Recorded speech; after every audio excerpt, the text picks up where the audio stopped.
do it by folding this pattern. So every origami comes from having the flat pattern, crease pattern, and then have the folded shape.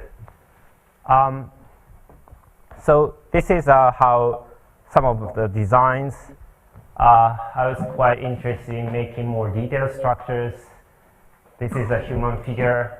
You can see where they belong to. So the central part, top part, is the face, and the whole body is expressed as. In this time, I was thinking sculpting things based on voxels. So everything is aligned on orthogonal planes, and you could design it. So I've been thinking of making these models, and I thought, well, maybe you can do everything. So then the idea was to make a polyhedral surface, three-dimensional polyhedral surface, and make it out of a sheet of paper just by folding. So the idea is that if you're given with a polyhedral surface, then it cannot be developed. It has some positive curvature, negative curvature. So the thing I'm going to do is to decompose these polyhedral surfaces into polygons and place them on a plane. And then there is going to be a gap between them. And you close up the gap by folding that and then making this tuck-like structure. So this is how it looks like when this tuck part is going to fold up, and then the white part, the polygonal part, just remains here. So what is happening here is that multiple points are going to come together. So in this case, there are 5 points that are folded to 1 point. So what's the idea here, geometric idea that makes it possible? So you have to think of how the way of folding multiple points into 1 point. This is quite easy if you start from folding 2 points to a point. This is very easy.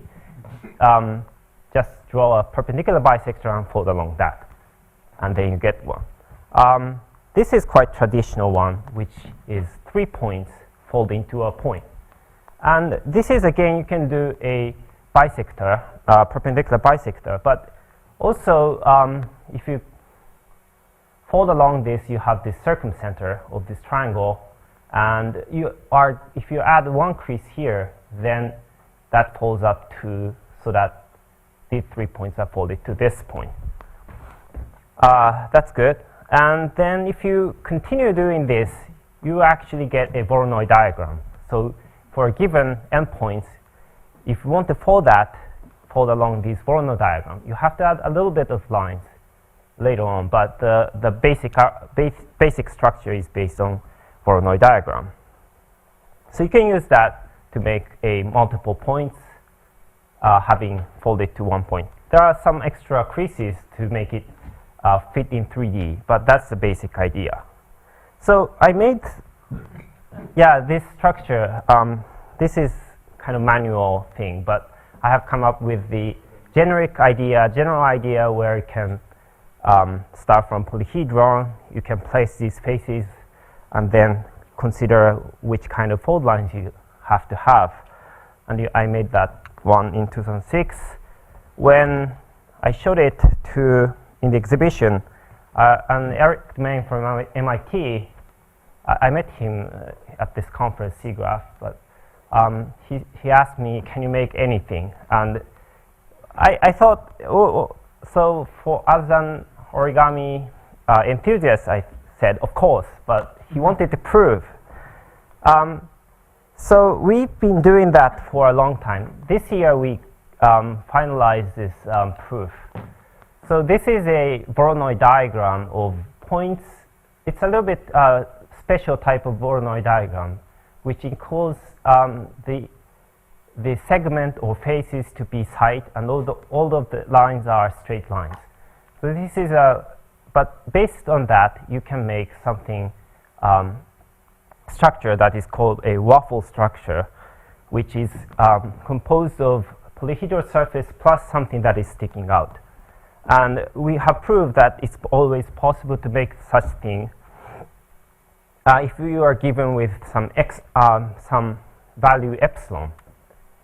For a given epsilon, you can make a folded structure that is making this given polyhedron plus some structure that is within epsilon distance. You cannot make epsilon 0. That's because you cannot make perfect polyhedral surface when it's negative surfaces, but you can get close to 0 as you like. So we proved that everything works.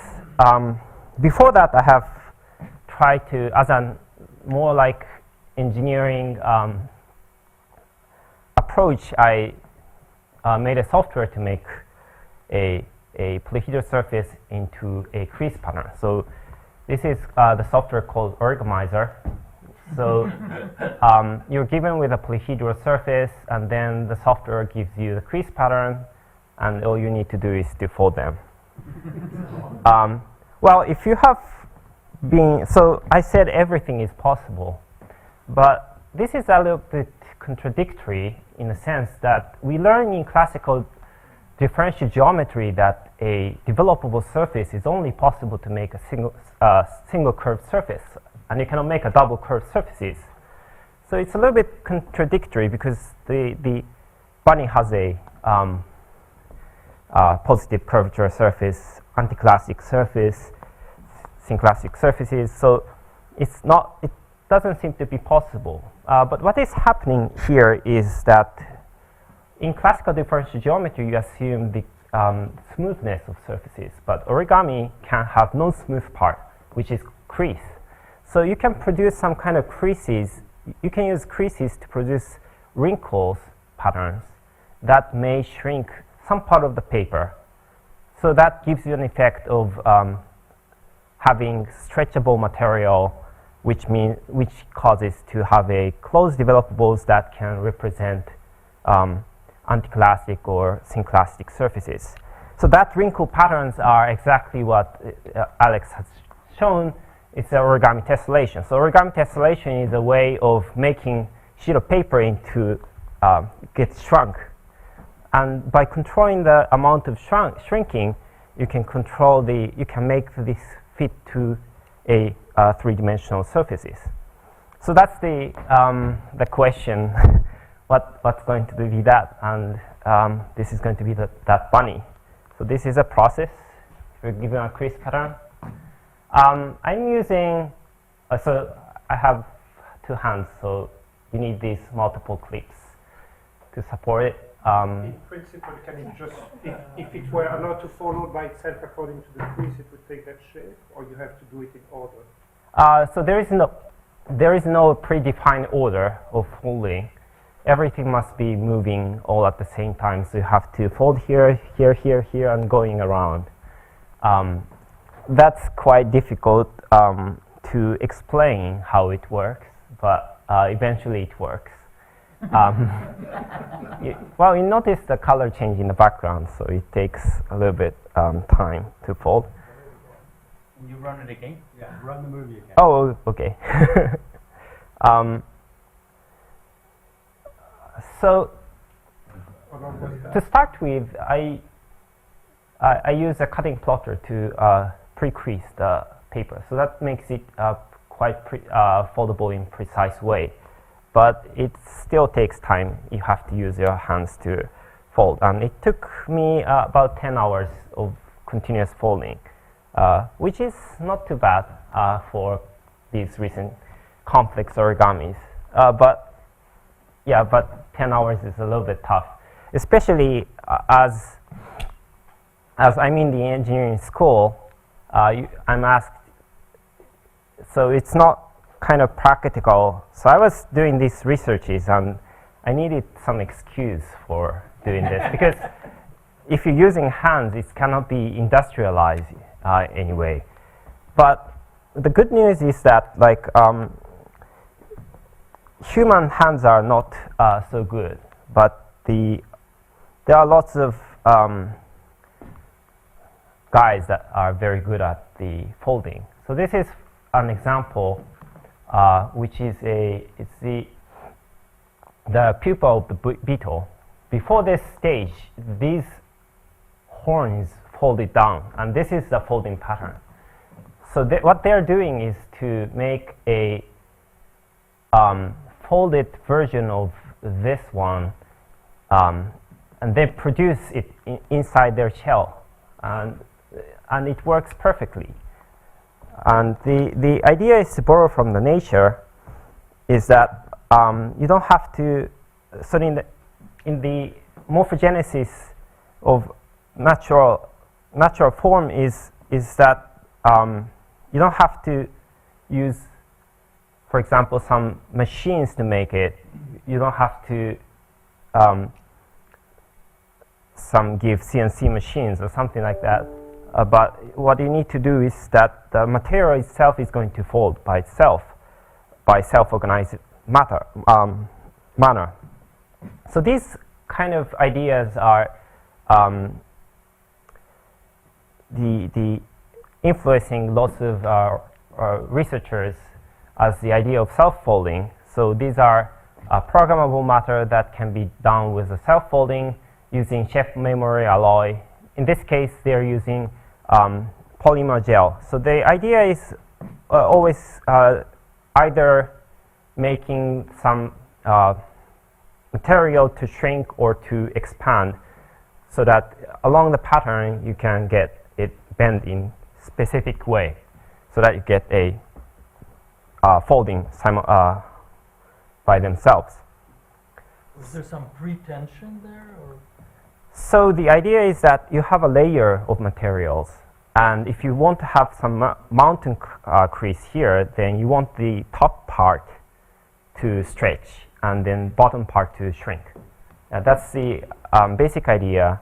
So we dream about having some sheet printed and then probably put it in some microwave oven, and then it comes back in 3D. So that's the dream project of what we are doing. So does this kind of self-folding idea make anything foldable? But there are lots of difficulties to tackle this problem, especially for a complex structure. One is that there must be a folding motion. So there was a question about what's the process of folding. Everything is moving at the same time. And in case of dealing with paper, we actually don't care much about the process, but we want to only get the final state. So lots of twisting and lots of lots of deformations during this folding process. So what we want from that is that we want some folding motion, continuous folding motion from a flat state to the target state. But if you can do that, actually that helps a lot. That is quite useful for space structures that can be deployed. So the idea is to pack it in a folded state and then put it in the rocket, and then after launching, it extends, deploys. This one is origami robot that uses the motion that's fun.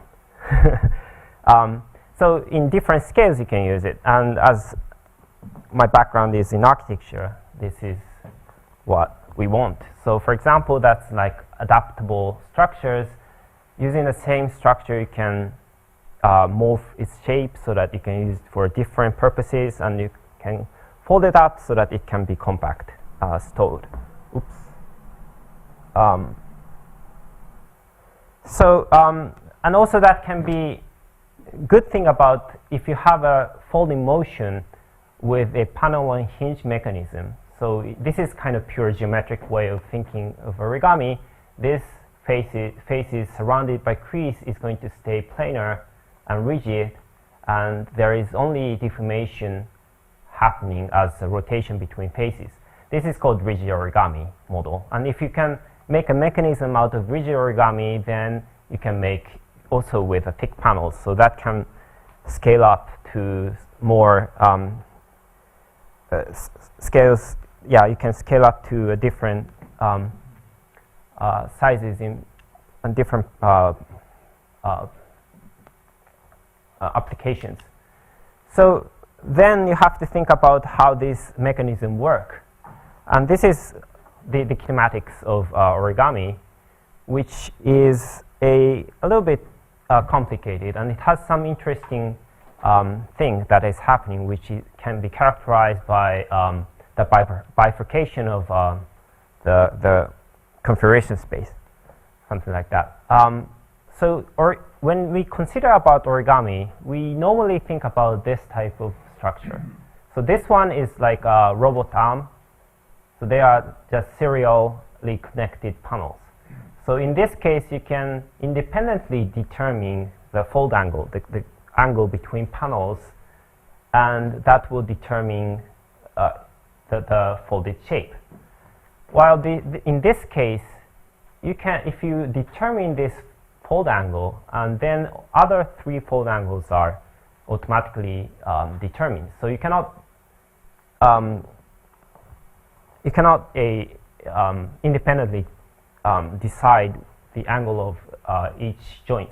So it's like when you have an arm, and then if you have hands closed, then that will restrict you to. It gives a constraint. So what is happening here, for example, in this crease pattern, is that each of these parts is going to give you these closure constraints. And the idea is to solve these nonlinear equations for lots of variables, and that gives you the kinematics. So as I said, for each vertex, there is going to be some constraints. That constraint is just essentially just applying rotations around, and then if you come back, it must come back to identity. So it's very simple, but then it gives you 3 equations per each vertex because it's confining rotation. And the variables are that the angle between faces, which is number of creases. So that gives you the multiple variables and multiple constraints, and you want to solve that.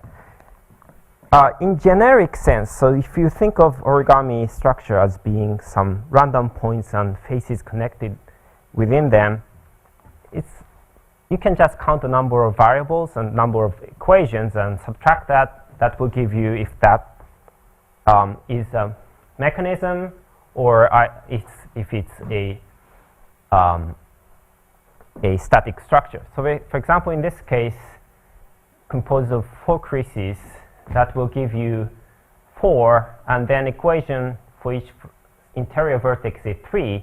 So 4 minus 3 equals 1, and this gives you 1 degree of freedom mechanism. But for this, it's going to be isostatic, and this is hyperstatic structure, which is no longer transformable. So this is general or generic way of judging origami, which is quite helpful for making structures like this. So this is very complex, but it's designed to have exactly 3 degrees of freedom, so that by controlling the points on the plane, 3 points on the plane, then this structure is static. So you can change the shape by moving around these positions, and if you fix it, then it becomes a structure. So that's quite helpful for transformable shell structures.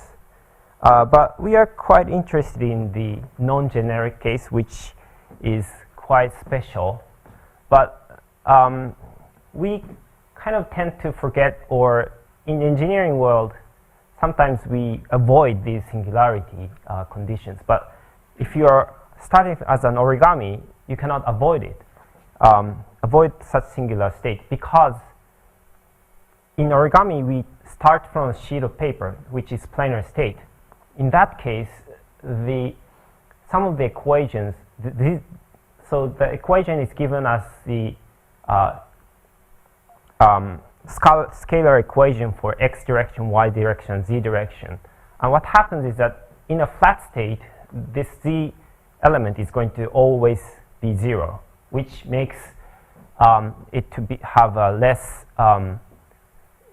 the rank of the Jacobian matrix of the constraints is going to have a rank deficiency. So this is going to give always a singular state. That's quite bad. What is happening if you draw the configuration space? So this is you can consider that the folded state as being a point in 4-dimensional space by parameterizing the folded state by the angle of these 4 creases. So this is an axis along this fold line and this. So this is a 4-dimensional version drawn in 3D. But what is happening is that a 1-degree of freedom mechanism is drawn as a path in 4D space. But what happens is that at the flat state, it can fold in 2 modes. So it's a place where 2 curves are meeting. And at this point, there is going to be, if you apply some force, then there is no way to judge which way it goes. So that's going to behave very probabilistic way. So this is always happen for a origami that has a flat state. So that's quite troublesome. So the other interesting special case is when the mechanism forms a over-constrained mechanism. So over-constrained mechanism is a mechanism that has a transformable the transforming motion.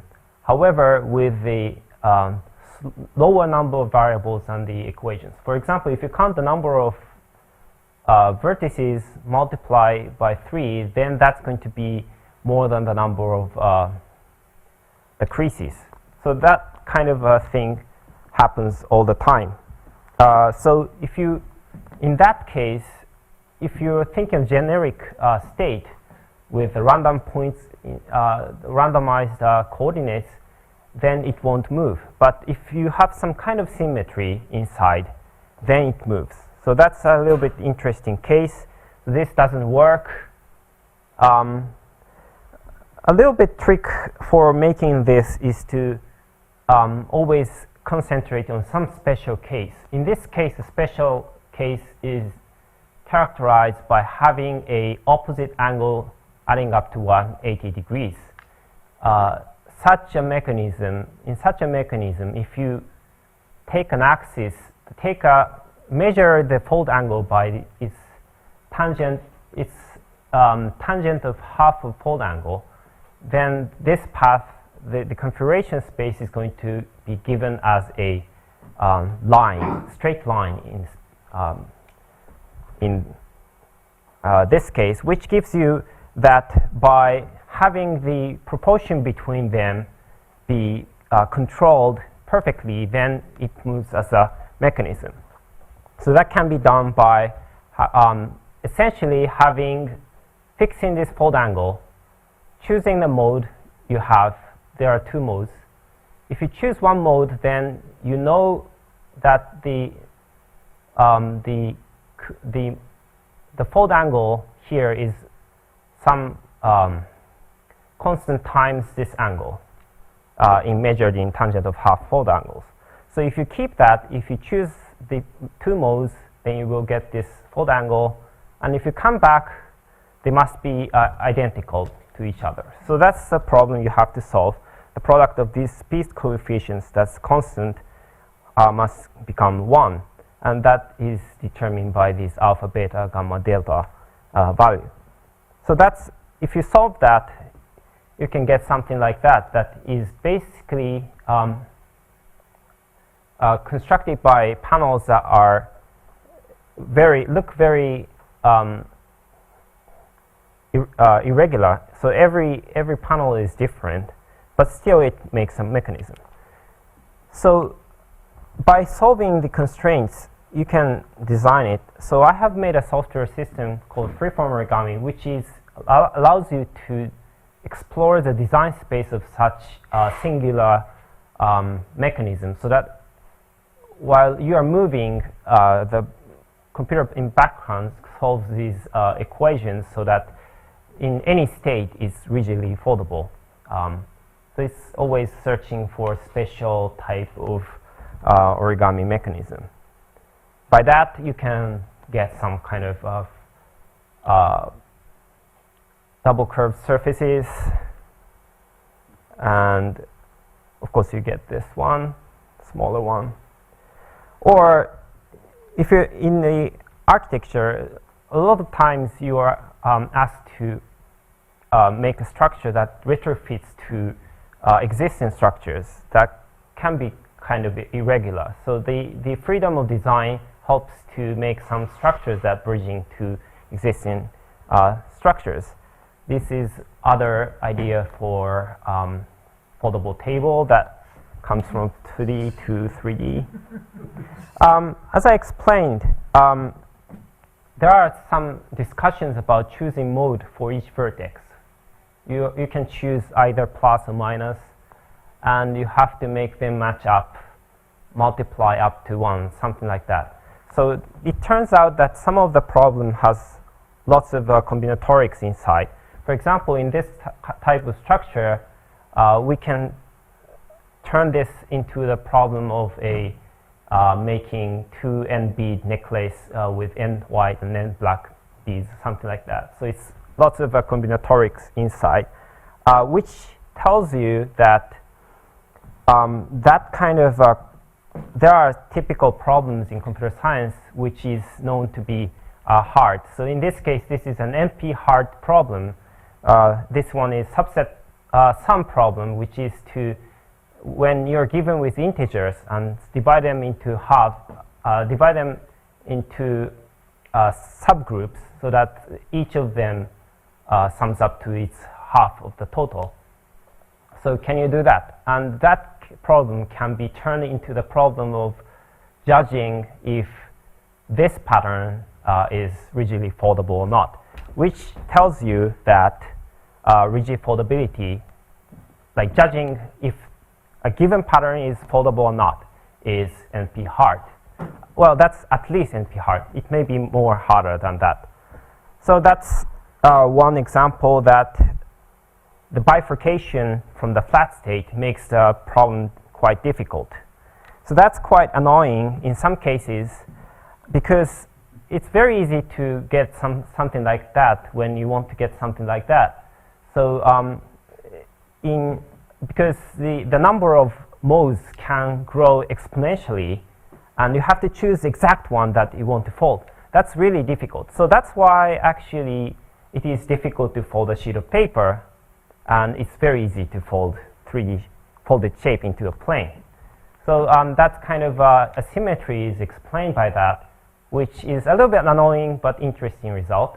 But sometimes for purposes, if you can switch the modes, if you can utilize that branching effect to reprogram the system. So if you go into this system, then it moves along another kinematic motion than the other one. So it's quite can be an interesting method for making structures that can be transformed into different designs or different kinematics systems. So I think I'm spending too much time, so I'm going to quickly go through other topics, which is about structural systems. But what I was doing here is to make a structure that is stiff and flexible at the same time, because a lot of times a folded structure that is deployable structures that tend to be very flexible, and which is quite useless for engineering purposes, while the folded structure that has been fixed to plate, fixed is very stiff and very efficient structure. So can you do the both at the same time? It's transformable and also at the same time is stiff. To do that, you want to combine multiple sheets.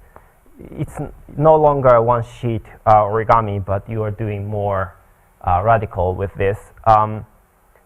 One thing that is interesting, might be interesting, is to note that to increase the stiffness of structures, you want to essentially remove the effect of boundary, so by closing up some structure that is on the boundary, you can get a more stiffer structures. But if you close them all, which makes essentially a closed polyhedron, then there is a known theorem, which is a Bellows theorem, telling you that you cannot change the volume continuously. So you cannot make a flat foldable system that deploys if you make a closed polyhedron. So you don't want to make some closed polyhedron. But if you have some kind of slits, you can cheat that so that you can make a mechanism. So this is a little bit idea of making tetrahedron fold. That is not possible, but there is a little bit of slit here, which makes it possible, which is just 4% of the whole length. So this is a little bit small structure that is helping out to move it. So that's a little bit fun thing to explore. But for structure use, we consider something like this. So this is a tube structure that has open ends on both sides. The shearing of this section helps us to make it movable. Well, if you have a tube structure, then you can stack them together to fill a space.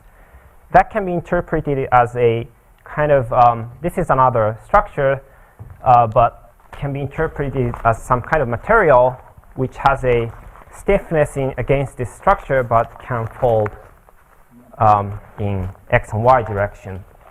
I can pass it around. Other things, also you can combine tubes, curved tubes to make a foldable system. This is only made with this material is very floppy paper. It's not technically paper, it's called Tyvek, so it's more like the plastic, but it's very floppy material. But then after folded, it's very flexible, so you can wrap it around. But the geometry, the shape itself is making it very stiff. So that's kind of example. We want more stiffness. So in this case, this is a structure that makes a tube with two coupled sheets of origami, which has some kind of unwanted mode, which is like squeezing of local part. And we came up with the idea of coupling together tubes which make it quite stiff, where if you actuate from the end, you will get the total actuation of the whole. So it's tube like that. There's a bigger one after in the question time. So you can measure, you can make the structure to be stiff and also at the same time flexible. And that you can extend that idea to make an architecture like that, like roof structure, or again, you can think of it as like metamaterials that changes the properties while you're folding. And also in the direction, it has anisotropic property. So this is other example that can be designed using the same technique. This is a sandwich panel. It's only supported from this side and this side. So you expect that to be bent in the center, but what happens is that it bends like in S shape. And I should have not worn the black shirt, but there is no support here. Other things, I have one here, which is like that. So it's no longer made from one sheet of paper, but well, that's made of multiple sheets of paper. Combining mechanism would make a very interesting structural properties, and we do that. Okay, that's end of my talk. So I'm quite interested in the behaviors from some kind of wicked cases or very special cases that that in randomly searching it's very hard to get. But then if you focus on that, then you can kind of exploit the geometry to make a very interesting structure that can never be realized. So it might be, if in a successful case, it might lead to new structures, but at least it's fun.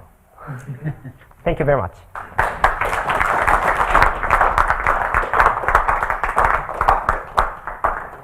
Wonderful way to finish the first day, but we still have time for questions. Yes?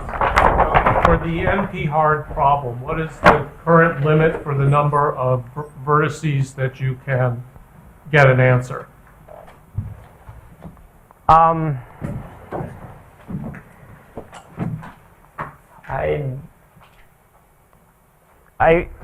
don't know the exact, the actual numbers, right?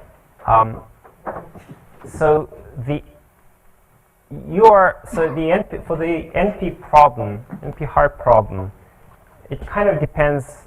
Well, there are different problems. One of them is using actually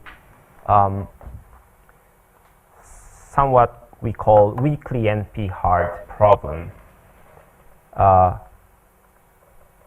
which is the complexity actually depends on some integers that you want to use. So it actually depends on how precise you want it to be usually foldable or something like that. So precision actually matters for that model. There is other model that transforms into a SAT problem. What is happening is that I think the number of variables is, I think the square of variables is going to be the number of vertices in this structure, something like that. Coming back to this problem, and the problem of assigning plus and minus to every vertex is extremely reminiscent of solving the ground state in antiferromagnets in 2 dimensions. If you have, if you want to have unfrustrated structures, antiferromagnets are just spins that essentially are opposite, one up, one down, or one plus, one minus. And if you have them in 2 dimensions, the way to get an energetic ground state, everybody is happy if it has neighbors which are opposite, which seems to me very close to the problem that you just posed. And the solution to that problem is simply in local topology rather than NP-complete or anything. And I'm wondering if you thought of having connections between the 2 problems. So it's kind of a crystallization of these alignments. It has nothing to do with crystallization. It has to do with the topology. In other words, if you look at your panels, say, facets, the solution to that each facet, at least in the plane and in the bulk, should have exactly even number of edges around that, because only then you can do plus, minus in an unfrustrated way. And this is completely local. It is really not an NP complete, but surely it's not the whole thing that you're looking at. Clearly you have other things which are not panels, but I'm wondering if there is a connection, or at least it seems that there is a connection. That might be the case. That's quite an interesting suggestion. But I think in the origami case, there is kind of global effect that can happen. And actually, in order to make this prove that it's NP hard, you have to consider some origami structure that carries some variables from here to there. So transmitting some global effects is actually necessary. So if it's quite local, then it can turn into a smaller, simpler problem. So having this global effect makes it hard. Yeah, that's a good point. Magnet system with non-local interaction. Yeah, but that's topology. It has nothing to do with really magnetism or even physics. It's pure topology. Yeah, but in the case that you mentioned, you only have, it's only local topology that matters, right? Yeah, but this is the analog of his three-dimensional. Every vertex is essentially a rotating thing, which is free. So it has to do with rotation. The same thing appears in granular system. They're the same problem. This is maybe. If you have a question. Yeah, it's a marginal question, but in the biological world, you have a lot of situations where you are unfolding, like in leaves in plants and things like that. Have you looked at this in comparison to origami as a classical sort of phenomena that are common to both situations? You're thinking of self-organized patterns of. Well, for instance, the unfolding of the leaves when they come out of the bud. You know, it's So reminiscent of this situation. yeah, that's a good point. Where there are lots of cases, but lots of folding in nature happens as the buckling, natural buckling of a sheet of material. So this is kind of fun experiment you want to try out. Is if you have a wax paper, rolled of wax paper, if you grab it, then try to shrink them. And what happens is this pattern. This is called Yoshimura pattern in origami world. It's a buckling pattern. And so what happens in nature is seems to be close to that, where the wrinkles are, for example, the insect horns or some wings are folded in with these patterns. But they seem to be formed by having. So essentially, they are growing in a constrained place, so that there is very limited space. And if you grow them, then that will make them have the wrinkle by themselves. So these patterns. Yeah. So I think Maha is coming tomorrow and giving a talk. So he's expert in that direction. So it's related in that, yeah. Also interesting is this is a property of a sheet of paper, which is that stiff in the in-plane direction and very flexible in the out-of-plane direction. So by changing the stiffness, the behavior changes. So in the extreme case, it's going to be origami. And it's a little bit softer case, you see some wrinkles in your cloth. If it's knitting, it's going to be a little bit different fat shape, and yeah. So most of the origami that I usually see in talks, the problem is mostly geometric. You find line and all that. But when you do it with paper, it's a real material. It has limitation, for instance, in the way you crease it, so the ability. It also has mechanical properties. So your entire system has some elasticity or some properties, as you've shown. But it seems that the process is to do as much as you can on the geometry, almost as a mathematical theory. Then you have a structure, and then you go to finite elements to see what the properties are. Is there a mechanical theory of origami? If I want to predict based on the construction you gave me, the elasticity of a structure like that, or anything like that, or you bunny? yeah. What's known there? So you want to model. You can model it in elastic. Well, there are lots of ways to model it. But we are quite interested more in geometric side, in the sense that, for example, even some structural properties can be described geometrically, which is like what we did is, for example, how to measure the stiffness of structures. So was about this is an eigenvalue analysis. So you are essentially taking out natural frequency of the structure. If the frequency is high, then it means stiff. So what you want is to increase, make the proportion between this folding mode versus something that is not expected to be a to be high enough. And for some, That's finite element, right? that's finite element. We use other models as well. Yeah. So, but there is no like a homogenization theory of these or anything? Oh, I see. There are people working on that. So how? Yeah. So for example, if you have certain tessellations, it has performs a property that is, for example, having a negative Poisson ratio or some. For example, against bending, it can be positive Poisson ratio, and then in compression, it can be negative Poisson ratio, something like that. So that can be calculated from the geometry and then you can think of them as a material, so that with these different the modulus and sort of material properties. Yeah. Any other question? Let's thank you for a wonderful talk. Thank you very much.